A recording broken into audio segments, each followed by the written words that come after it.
अलग कॉम्बिनेशंस हम लोगों ने देखा है। ओके फाइन, नाउ सी हमारा ये पेटेंटेड सिस्टम है जो किसी के पास नहीं है, जो बहुत बड़ा यूएसपी सेलिंग फीचर है, जो हाइड्रोलिक क्विक कपलिंग कनेक्शन बोलते हैं। जो स्क्रीड की जो अलग अलग एक्सटेंशन टुकड़े हैं, नट बोल्ट सिस्टम नहीं है। 5320 में नट बोल्ट सिस्टम है, बट 7920 VB88 स्क्रीड में it is totally hydraulic quick coupling. Hydraulic quick coupling कैसा होता है, 1 2 3 और 4 बोल्ट रहता है।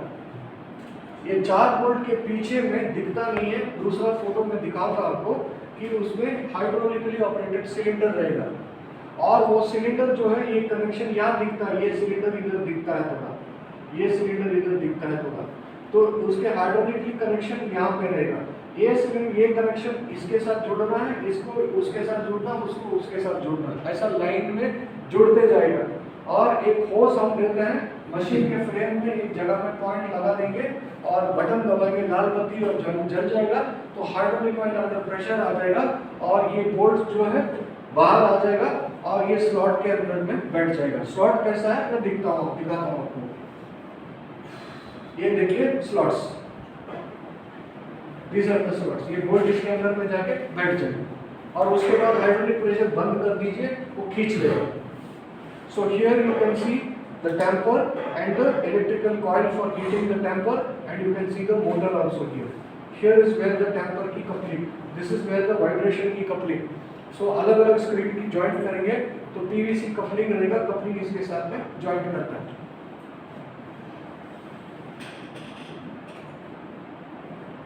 Here you can see the screed base plate, tamper bar एकदम क्लियरली विजिबल है, इसमें electrical connection also is very much visible.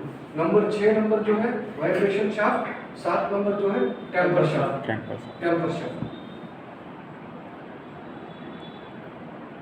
So you can see the 11 number जो है mounting holes for extensions, 4 hole रहता है, वो माउंट होता है उसमें। एंड 13 नंबर और 12 नंबर देखिए, 13-12 नंबर जो है फ्रंट प्लेट है और 13 नंबर जो है मोटर। सो कल पेपर में जाएंगे तो आपको बताना पड़ेगा कि टोटल कितने मोटर हैं स्क्रीड में, कितने पंप हैं मशीन में, कौन सा मोटर क्या काम करता है और कैसा कनेक्शन होता है। मैं यहाँ नहीं बताऊंगा, सस्पेंस है, वो कल के लिए रखेंगे। ओके, सो नॉर्मली 17.5 mm ये बाहर आ जाता है बोल्ट, 17.5 mm। इस बार एक्सपांड हुआ था ना 1 महीना पहले मई में, तो हमारा 7320D पेवर जो हाइड्रोलिक एक्सटेंशन वाला था, somebody had done something, किसी ने क्या किया मालूम, ये जो नट है ना लॉक नट, ये लॉक नट से 3 चूड़ी बाहर आना चाहिए, that is the standard fitting, service fitting. किसी ने ये पूरा नट खोल के ये पूरा नट बाहर कर दिया, तो ये 17.5 से ज्यादा हो गया है एमएम। तो स्क्रीड को हम लोग, मैं और हाजी साहब दोनों बैठ के ज्वाइंट कर रहे थे उस दिन एक्सपांड की फील्ड में स्टॉल के सामने, तो ज्वाइंट ही नहीं हो रहा, बीच में 5 mm का गैप आ रहा है, कितना भी ट्राई करो नहीं हो रहा। फाइनली हमने ये वो टेक्नीशियन को बोला ये इसका बोल्ट थोड़ा चेक करो, टाइट है कि लूजर, देखा तो 3 चूड़ी बाहर आना चाहिए, ये 1 चूड़ी ही बाहर है, थोड़ा चेक कर लो। देखा तो सभी बोल्ट कोई लूज करके किया, अब बोगले वाला किया है, भगवान जाने कौन किया, फैक्ट्री वाला किया, कौन किया पता नहीं। सो ऐसा भी हो सकता है, you can get this kind of problems also, इसलिए मैं आपको बोल रहा हूँ। सो टेम्पर जो है नॉर्मली हमारा 20 से लेके 21 mm का थिकनेस रहेगा, और ये 5 mm तक घिसने तक आप चला सकते हैं, उसके बाद टेम्पर को बदली करना पड़ेगा। Please remember this.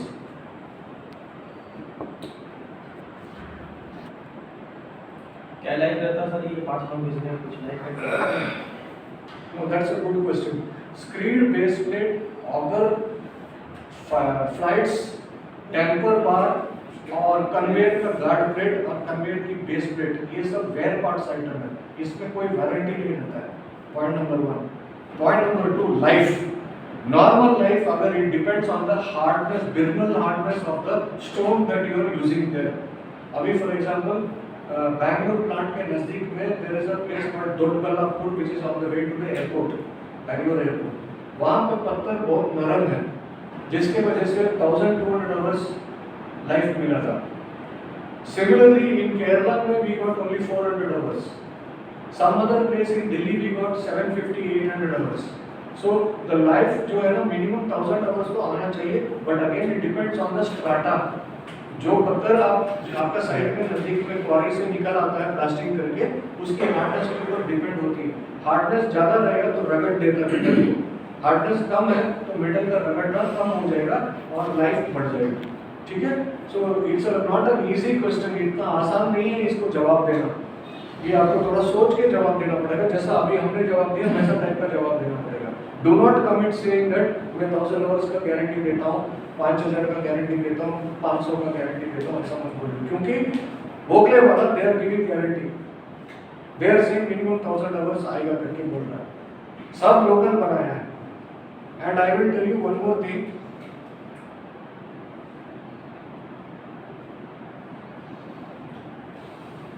ये ऑगर सपोर्ट बेरिंग है ना, वोगले में जाके बोला कस्टमर को कि वोल्वो की पार्ट्स बहुत महंगा है, मशीन वोगले का भी है वोल्वो का भी है, दोनों को ऑगर बेरिंग खराब हो गया सेम टाइम, 2-3 हजार घंटा दोनों मशीन चल चुका था। हमारी कॉस्ट जो था 42,000 समथिंग आया, सॉरी 27,000 समथिंग आया, उनका 17,000 आया। Immediately the engineer went to the site and said this is what I told you, मैं उसी दिन आपको बोला था वोल्वो केबल मत ले लो, आप भुगत रहे हो अभी, पैसा दो। कस्टमर फोन कर दिया रघु नाइक को, बोला क्या है आप थोड़ा ऐसा करना है, ये लोग ऐसा बोल रहे हैं और ऐसा ऐसा हो गया, क्या बात करना है। रघु नाइक बोला 1 मिनट रुकिए सर, आप उसका इनवॉइस भेजिए मेरे को, जो वोगले में जो ऑगर बेरिंग का सपोर्ट का जो इनवॉइस था वो पार्ट्स लिस्ट भेजिए मेरे को, मैं आपको बता देता हूँ। हमको इनवॉइस, हमको ऑर्डर दिया, सो डीलर को ऑर्डर दिया, डीलर सप्लाई किया, मटेरियल साइट में पहुंचा, पहुंचने के बाद पता चला कि वोल्वो ने ये आर्म, इसकी बेरिंग और इसकी सील और इसकी ग्रीस निपल और इसकी सील रिंग्स एक सेट में बना के असेंबल करके बना के भेजा 27,000। वोगले वाला ने ओनली द आर्म भेजा 17,000, बेरिंग नहीं है, सील नहीं है, ग्रीस निपल नहीं है। अभी कस्टमर तो मशीन बंद है, फिर कस्टमर उसको गुस्से में फोन किया, बोला सर आपने आउटर आर्म मांगा था, मैंने वही कोट किया, आपको ये चाहिए तो बोलना था, मैं कोट करता था, और कंप्लीट करके देखा तो his was coming around 33,000 rupees. Customer को मजबूरी से लेना पड़ा और बाद में रघु नाइक उसको फोन करके बोला देखिए सर ये हालत, बोला सही बात बोल रहे हो। So please let me remind you, our parts are not costly, dealer का मार्जिन रहेगा ही रहेगा, हमारा सब सैलरी उसी से निकलता है, सो पार्ट्स का मार्जिन रहेगा, लेकिन मार्जिन रहने के बावजूद भी हमारे पार्ट्स जेन्युइन पार्ट्स है and it is also good quality parts. So please believe in this one, Vogele बहुत कुछ खेल कूद करता है।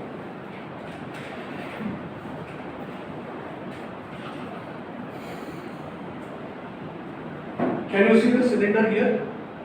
यस सर, ये हाइड्रोलिक सिलेंडर है, यहाँ पे भी दिख रहा है, इधर भी है, इधर भी है, वर्ड को यूज करके तो बाहर आ जाता है और हाइड्रोलिकली बंद हो जाता है। I show you the video, clearly समझ में आ जाएगा।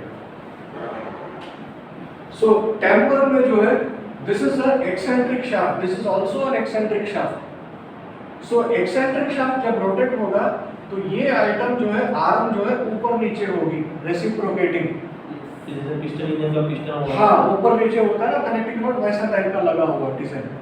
सो ये ऊपर नीचे होगा तो टेम्पर जो है वो भी ऊपर नीचे होगा, ऊपर नीचे होगी।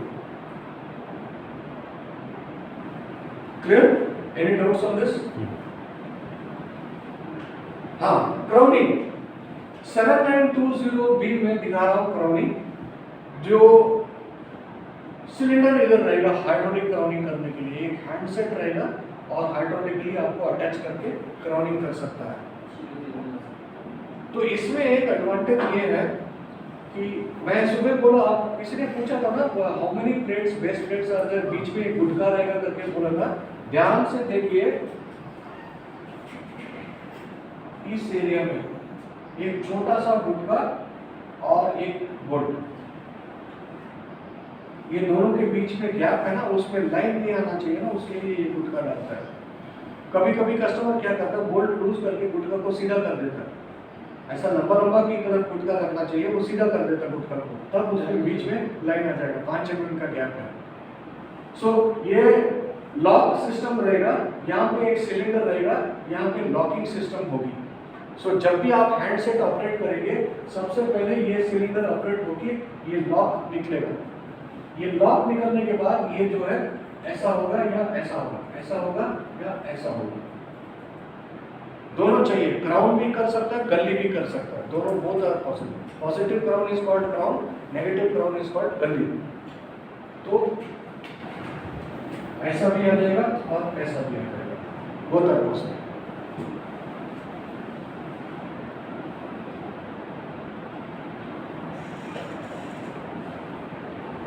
यस,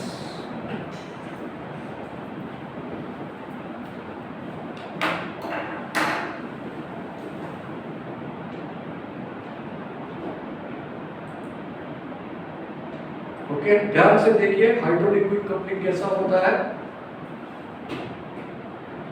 बोल्ट बाहर आया हाइड्रोलिक प्रेशर से, बोल्ट बाहर आया, स्लॉट के अंदर बैठ गया और इसको स्क्रीड को नीचे की तरफ दबाएंगे, ऑटोमेटिकली स्क्रीड नीचे बैठ जाएगा, हाइड्रोलिक प्रेशर रिलीज करेगा तो ये खींच लेगा और लॉक कर देगा।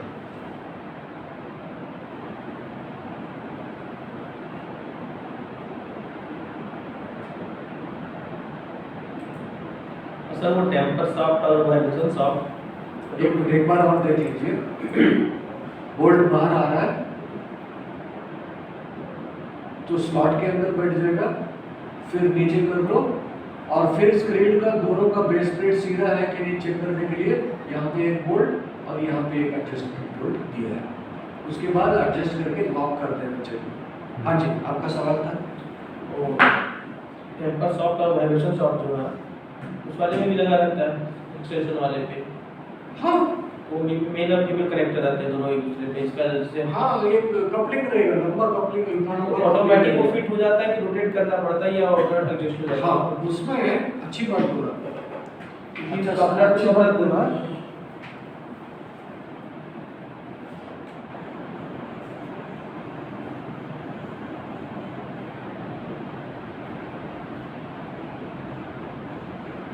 ऐसा रहेगा, यहाँ पे एक दांत गायब रहेगा, कपलिंग के अंदर में भी एक दांत गायब रहेगा, एक दांत बड़ा रहेगा और ये शाफ्ट में एक दांत कम रहेगा, तो उसी पोजीशन में दांत टू दांत मेल टू फीमेल बैठना पड़ेगा, उल्टा सीधा नहीं बैठेगा। एरो मार्क रहता है उसके।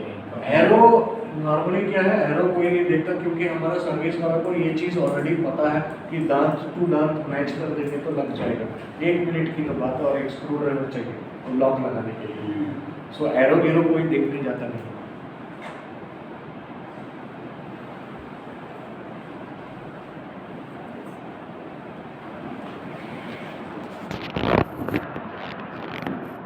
Okay, screed controls.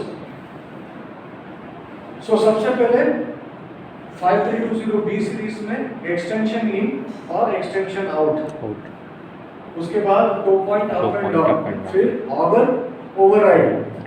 जब मशीन खड़ा है और ऑगर चालू करना है, ऑटोमेटिक मोड में डाला है, front end forward reverse reverse neutral में है तो ऑटोमेटिक मोड में ऑगर चालू नहीं होगा। लीवर फॉरवर्ड में डालेंगे तभी ऑगर चालू होगा। The function is called liver dependent और लीवर इंडिपेंडेंट। लीवर इंडिपेंडेंट मतलब मैनुअल मोड, लीवर डिपेंडेंट मतलब ऑटोमेटिक मोड। क्लियर? ये आप लोग ट्रेनिंग अटेंड किए होंगे ना, बात किया होगा ना? हाँ, ओके। उसके बाद एक अलार्म बटन या हॉर्न बटन जो ऑपरेटर से कम्युनिकेट करने के लिए। एंड फाइनली इसके बारे में हमको बोलने की जरूरत नहीं है, ये इमरजेंसी स्टॉप, सब चीज बंद हो जाएगा, इंजन भी बंद हो जाएगा, हाइड्रोलिक इलेक्ट्रिकल सब चीज बंद हो जाएगा। एंड यहाँ पे लेवलिंग सेंसर की लेवलिंग कंट्रोलर बैठेगा। So depending on the model, या तो स्लॉट रह के बैठाना पड़ेगा या तो मैग्नेट रहेगा, मैग्नेट से फिटाना पड़ेगा। Next we come to screed heating system. इस तरह की हीटिंग नहीं किया जाता है। स्क्रीड हीटिंग किसके लिए चाहिए? हाँ आप बोलिए। मटेरियल जो हम ले करते हैं उसका अगर टेम्परेचर कम हो गया होगा वो टेम्परेचर को मेंटेन करने के लिए। Oh, very fantastic. Good answer. Correct, sir. That is logic. Pandey ji, ये सब मटेरियल को हीट करने के लिए। मटेरियल हीट करने के लिए। वर्मा जी, स्क्रीड ज़्यादा कुछ तो लॉजिक होगा ना, आप स्क्रीन प्लेट को क्यों गर्म कर रहे हो? एक्चुअली सर वही टेम्परेचर मेंटेन करने के लिए, टेम्परेचर बीच में कहीं मतलब कुछ मटेरियल ठंडा हो गया तो कम ज़्यादा हो तो उसको बैलेंस करने के लिए। मटेरियल पे चिपके ना चिपके हाँ। वो हीट बना रहेगा तो चिपके। आपका क्या कहना है? कन्वेयर से जो मटेरियल होगा से टेबल से मटेरियल आया होगा अपने कन्वेयर के थ्रू जाता है तो उस पीरियड में टेम्परेचर पूरा डाउन होगा और वो मटेरियल बाउंडिंग चालू कर देता है, उसके लिए उस टेम्परेचर को मेंटेन करने के लिए वहाँ हीटिंग करके उसको दोबारा से कर सकते हैं। Can you give a big hand to him, please? Please, Yes, don't give him a big hand. Very nice. He has given the right answer. सुबह सुबह अगर हम जब वेविंग चालू करने जा रहे हैं तो सबसे पहले लोड आता है। इन्होंने बहुत सही बात बताया, पहले हॉपर, टिपर से हॉपर, हॉपर से कन्वेयर टनल, कन्वेयर टनल से ऑगर टनल, ऑगर टनल से स्क्रीड के नीचे। जब स्क्रीड के नीचे आता है तो माल की टेम्परेचर एनीवेयर बिटवीन 110 से लेके 130 से 135 तक तो रहेगा, लेकिन स्क्रीड की प्लेट जो है ना, अभी बाहर का जो तापमान है वो तापमान उसके में according ठंडा रहेगा। तो ठंडा माल और गर्म माल के साथ में टच होगा तो पत्थर जो है चिपक जाएगा, क्योंकि वहाँ डांबर ठंडा हो जाएगा। And you know asphalt is a binder agent, ठंडा होगा तो गाढ़ा हो जाएगा, विस्कोसिटी बढ़ जाएगी।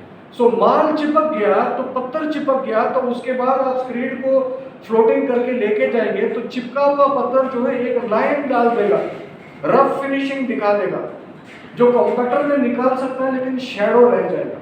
सो we don't want that. So हमारा मकसद ये है, सबसे पहले लोड आने से 15 मिनट पहले या 20 मिनट पहले स्क्रीड को चालू करना और स्क्रीड हीटिंग को चालू करना। स्क्रीड हीटिंग को चालू करेंगे तो तब जाकर के मटेरियल जैसा आते आते स्क्रीड ऑलरेडी मटेरियल की टेम्परेचर में 150 डिग्री में मैच होना चाहिए, तब जाकर के मटेरियल चिपकेगा नहीं। क्लियर? नेक्स्ट, स्क्रीड हीटिंग दो किस्म की होती है। पहले डीजल हीटिंग था, VB78 स्क्रीड में डीजल बर्नर था।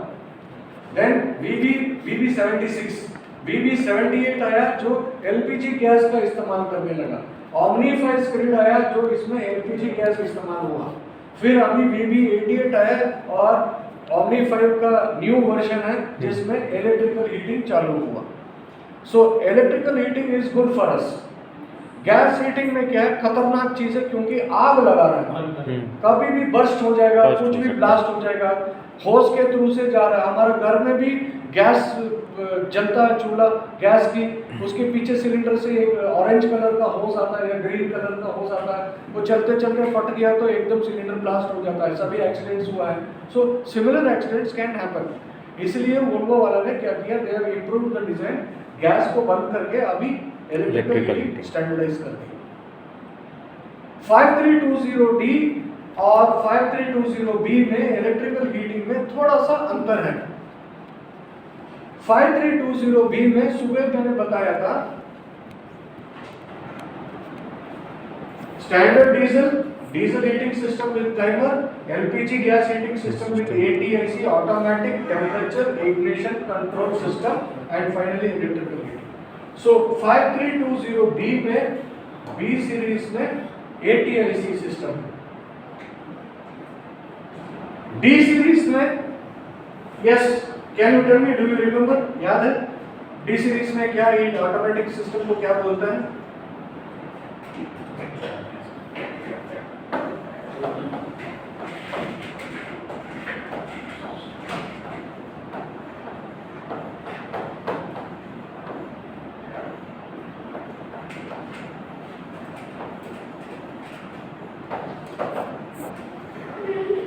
Auto sequential screed heating. 5320B electrical system में it is automatic temperature ignition control system. 5320D में because there are electronics, ECU है, So therefore the system is upgraded and you get what is known as auto sequential screen heating system.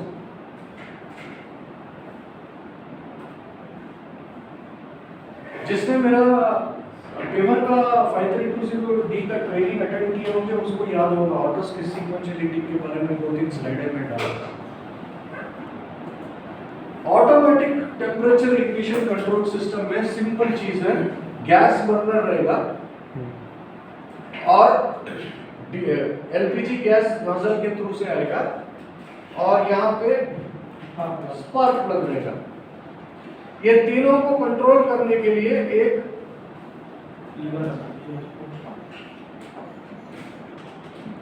क्या लिखा मैंने ICU, hospital का ICU नहीं है, ignition control unit, super ignition control unit. So एक burner के लिए एक आईसीयू रहेगा। सो आईसीयू क्या है? It works on the process of ionisation. ये टेक्निकल वर्ड है, सर्विस ओरिएंटेड है। It works on the process of ionisation. So ICU will know when the LPG gas is going to be opened and उसका कितना मिली second के बाद spark plug के लिए high tension current भेजना पड़ता है। High tension means around 10,000-15,000 volts spark plug में जाएगा, तब जाकर के स्पार्क पैदा होगा।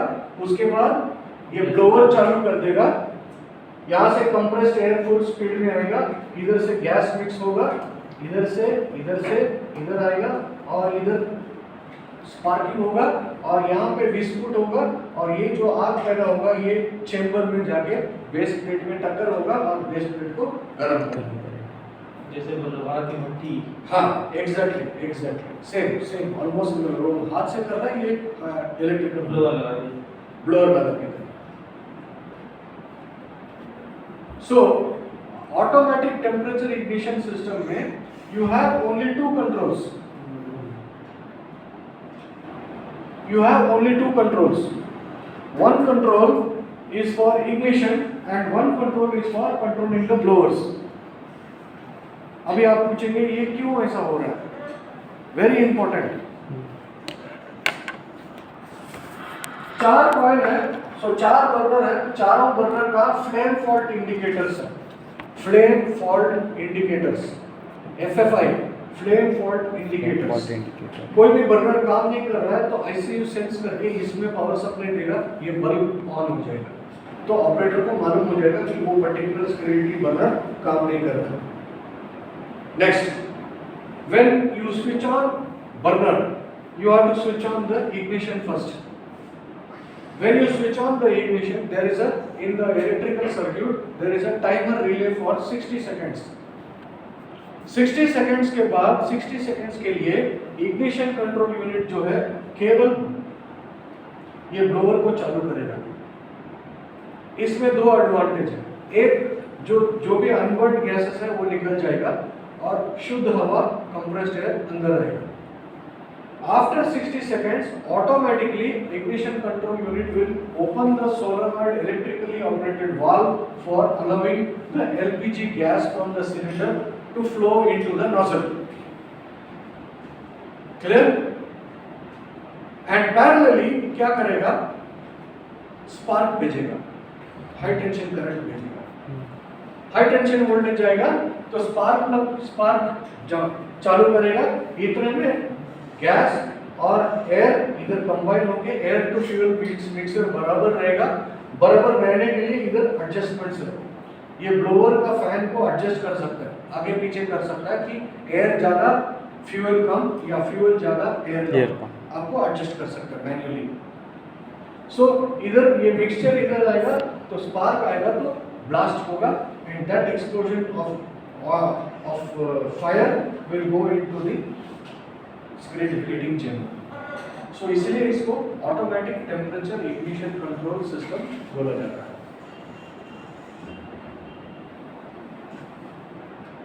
Here you can see where the nozzle and spark plug, and ये बोलते हैं ignition control unit, और ये गैस का वाल्व को कंट्रोल करने के लिए इलेक्ट्रिकली ऑपरेटेड सोलेनॉइड, और इसकी सप्लाई इसके थ्रू से आएगा। और ये वायर जो है ना हाई टेंशन वायर है, उसका भी स्पार्क इसी ignition कंट्रोल यूनिट से देगा।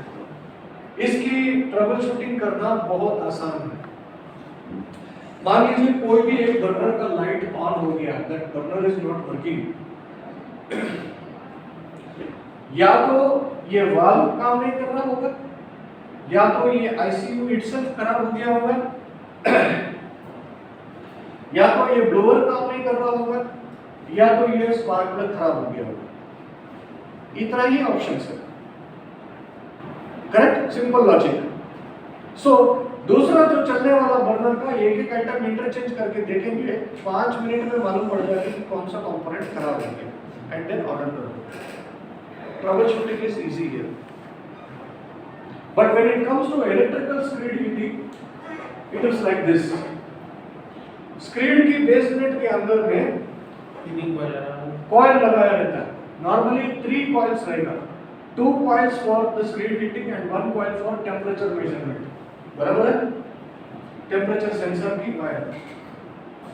क्योंकि ECU को एनी टाइम मालूम होना चाहिए कि बेस प्लेट में क्या टेम्परेचर चल रहा है। So when you have auto sequential heating, what happens is, initially factory fitting में हम लोग स्क्रीड हीटिंग जो है 150 डिग्रीज को सेट करके जाता है। नॉर्मली कस्टमर क्या करता है, 135 में करता है, क्योंकि नॉर्मली लोड 135 में आता है उनके पास, but it is a good practice to keep it at 150। 10 या 15 मिनट पहला लोड आने से पहले अगर आप स्क्रीड हीटिंग, इलेक्ट्रिकल हीटिंग चालू करेंगे, जनरेटर चालू करेगा, जनरेटर जब चालू होगा तो ऑटोमेटिकली करंट पैदा होगा। करंट पैदा होगा तो करंट जो है ये कॉइल में पहुंचेगा तो कॉइल गर्म होना शुरू होगा, और 15 मिनट में सभी का सभी, तीनों का 3 कॉइल फुल गर्म हो जाएगा। नाउ पहला लोड आया, आप इसको मैनुअल मोड में चला सकते हैं या ऑटोमेटिक मोड में चला सकते हैं। मैनुअल मोड में चलाना है तो पहले 3 या 4 लोड खत्म करने तक मैनुअल में चला के रखो, और उसके बाद मैनुअली उसको ऑफ करना पड़ेगा स्क्रीड हीटिंग, क्योंकि 3 या 4 लोड पहुंचने के बाद स्क्रीड हीटिंग वो उसी का टेम्परेचर पहुंचा जाता है। But that is not a good practice, क्योंकि मेनी टाइम्स ऑपरेटर बिजी रहेगा, वो स्क्रीड हीटिंग कंटिन्यूअसली चलते रहेगा, डीजल मिलते रहेगा। So we don't want that. Our USP is fuel consumption. कुछ नहीं होगा, स्क्रीड प्लेट हीट रहेगा, लेकिन ज्यादा हीट हो जाएगा, क्योंकि उसका कट ऑफ रहता है ना। आप 135 में सेट किया तो माल भी 135, ये भी 135 है, कोई फर्क नहीं पड़ेगा। लेकिन जनरेटर चालू करते रहेगा तो जनरेटर तेल पिएगा, बिल्कुल डीजल पिएगा, डीजल लोड आ रहा है ना मशीन के ऊपर। 33 किलोवाट से 25 किलोवाट का जनरेटर चलाना मामूली बात नहीं है। उसके लिए हाइड्रोलिक पंप है, इलेक्ट्रिकल कंट्रोल वाल्व है, और उसके लिए एक मोटर है, वो हाइड्रोलिक हॉर्स पावर कंज्यूम करेगा। सो डीजल की कंजम्पशन बढ़ जाएगी। So that is why you have to put it in automatic mode. Automatic mode को टेक्निकल नाम है auto sequential heating system. Screed heating, auto sequential screed heating system. Okay, now what you mean by this? बड़े बड़े शब्द इस्तेमाल कर रहा हूं अंग्रेजी में, ये कोई बड़ी बात नहीं है, सिंपल सा फंडा है। वो जब प्लेट ऑटोमेटिक जब सेटअप कर देंगे अपन, जब प्लेट ठंडा हो जाएगा, माल ठंडा होगा तो ऑटोमेटिक वो जनरेट चालू हो जाएगा, फिर तो अपने हीट में जाके ऑटोमेटिक फिर बंद हो जाएगा। Yes, basically you are correct, लेकिन इसमें एक ट्विस्ट है, कहानी में एक ट्विस्ट है। मान लीजिए 3 कॉइल है, तीनों कॉइल 135 में रहेगा, और आपने सेट किया 135, तो ऑटो सीक्वेंशियल हीटिंग क्या करेगा, तीनों कॉइल का हीटिंग बंद कर देगा। नीचे में भी कॉइल 135 है। एक 15 लोड जाने के बाद ये राइट साइड, ये लेफ्ट, मेरा लेफ्ट साइड वाला कॉइल, आपका राइट है, मेरा ये लेफ्ट है, लेफ्ट वाला कॉइल जो है 5 डिग्री कम हो गया, किसी भी रीजन को 5 डिग्री कम हो गया, तो टेम्परेचर सेंसर ECU को सिग्नल देगा, तो उसी कॉइल को चालू करो, बाकी 2 कॉइल को बंद रखो। वो ऑलरेडी 135 में है, ये 130 में है। सो केवल ये एक ही कॉइल को चालू करेगा, which means load on the engine is highly reduced. Very good fuel economy. This is what they taught you, no? Auto sequential screed heating system. उसके बाद दूसरा कॉइल डाउन हो गया तो उसको भी चालू करेगा, उतने में ये पहुंच गया, इसको बंद कर देगा, इतने में ये चालू हो गया, ये डाउन हो गया, ये चालू कर दिया, ये बंद कर दिया। टेम्परेचर मेंटेन ये सिस्टम ऐसा बनाया गया है सॉफ्टवेयर में, हर 5 डिग्री डाउन होने से मॉनिटर होते रहता है। सो 135 डिग्री कट ऑफ है, फैक्ट्री फिटिंग इज 150 डिग्रीज, 135 के नीचे जाएगा, 5-5 डिग्री जाते जाते में मॉनिटर होगा, और वो 5 डिग्री रेस करने के लिए अगर 4 मिनट की हीटिंग चाहिए तो केवल 4 मिनट के लिए हीटिंग चलेगा। ये डी पैनल से सेट होता है इसका, ये फैक्ट्री में फिटिंग में सेटिंग करके बेचते हैं। बाद में कस्टमर कैसे करता है उसको? कस्टमर को कुछ हाथ लगाने की कोई जरूरत नहीं है, ऑटोमेटिक मोड है, स्विच है, ऑटोमेटिक में डाल दो, ये अपने आप चलते रहेगा। तो कस्टमर वो को सर केवल 150 में अपन करेंगे या फिर हम तो 150 में सेट करके फिर दिए, customer? आपकी मर्जी है, आपकी आप कस्टमर है, आपकी साइड में 135 चाहिए, 140 चाहिए, 145 चाहिए, 150 चाहिए, 160 चाहिए, आपकी मर्जी आप रखिए। आप फॉर एग्जांपल कुल्लू मनाली में पेविंग कर रहे हैं, जहाँ पे एम्बिएंट टेम्परेचर 3 डिग्री 4 डिग्री है, एकदम पूरा पट्टा हिल जाएगा आदमी का, तो उसमें स्क्रीन जल्दी ठंडा हो जाएगा, तो वहाँ पे 160 170 को सेट करना पड़ेगा आपको। हैदराबाद के एरिया में माइंस एरिया जिसका नाम है रामागुंडम, वहाँ पे ambient temperature 52 degree 53 degree centigrade है, तो वहाँ पे 120 को सेट करो, बहुत हो गया।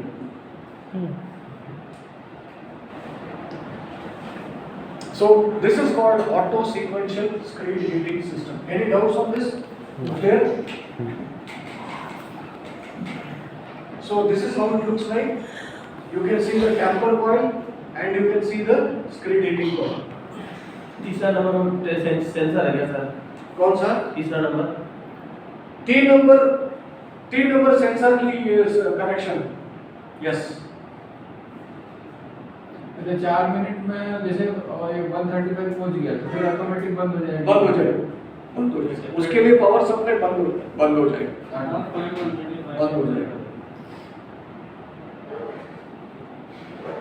आप देखिए ये जनरेटर है, ये बोगले में ये सिस्टम नहीं है क्या? बिल्कुल नहीं। उसमें गैस हीटिंग है ना? उसका भी इलेक्ट्रिक हीटिंग है, ऑटोमेटिक भी है, अपना सीक्वेंस में नहीं है, अपना सीक्वेंस हमारे जैसा नहीं है। एक बार चालू करेगा तो जितने कॉइल है सभी कॉइल एक जैसा हीट होते रहेगा। Automatic sequence Okay. नहीं नहीं, है। आपका ऑटो सीक्वेंशियल हीटिंग, इसलिए उसका डीजल लेवरेज ज़्यादा आएगा। ऑब्वियसली बस 25-30 किलोवाट का जनरेटर आप घुमा रहे हैं, कंटिन्यूअस चलेगा तो उसके लिए हाइड्रोलिक पावर तो काफी चाहिए ना। एक तो बड़ा पंप चाहिए जितना फ्लो देना है, और मोटा वाला मोटर चाहिए उसको घुमाने के लिए, जनरेटर की शाफ्ट को घुमाने के लिए, एंड वो आरपीएम मिनिमम 800-900 आरपीएम में चलना चाहिए। ये तो बेसिक्स ऑफ इलेक्ट्रिकल्स है, सभी को पता है। नहीं तो जब सर सिंगल कॉइल हीटिंग चालू करेगा तो कंजप्शन कम करेगा, किलोवाट जनरेट करेगा आपका।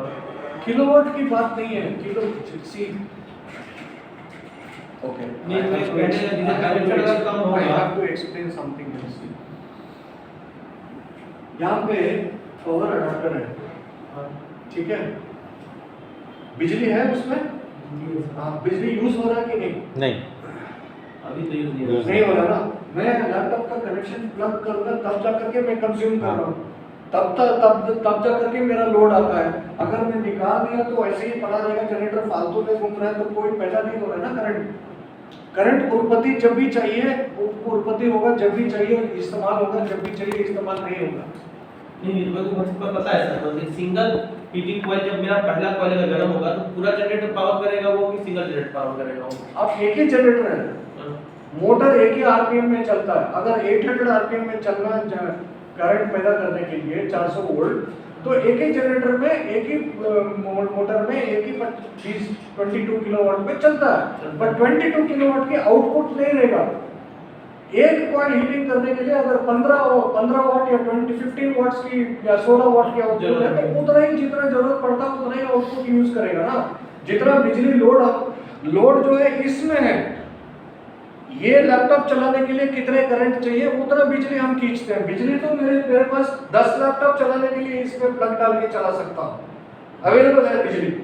लेकिन जितने लोड चलते हैं उस हिसाब से आपका यूनिट का कंजम्पशन होगा और इलेक्ट्रिकल का बिल आएगा। जनरेटर चल रहा है उससे कंज्यूम नहीं हो रहा है, जब जनरेटर खींचेगा बिजली जनरेटर से तब कंज्यूम होगा, तब लोड पड़ेगा।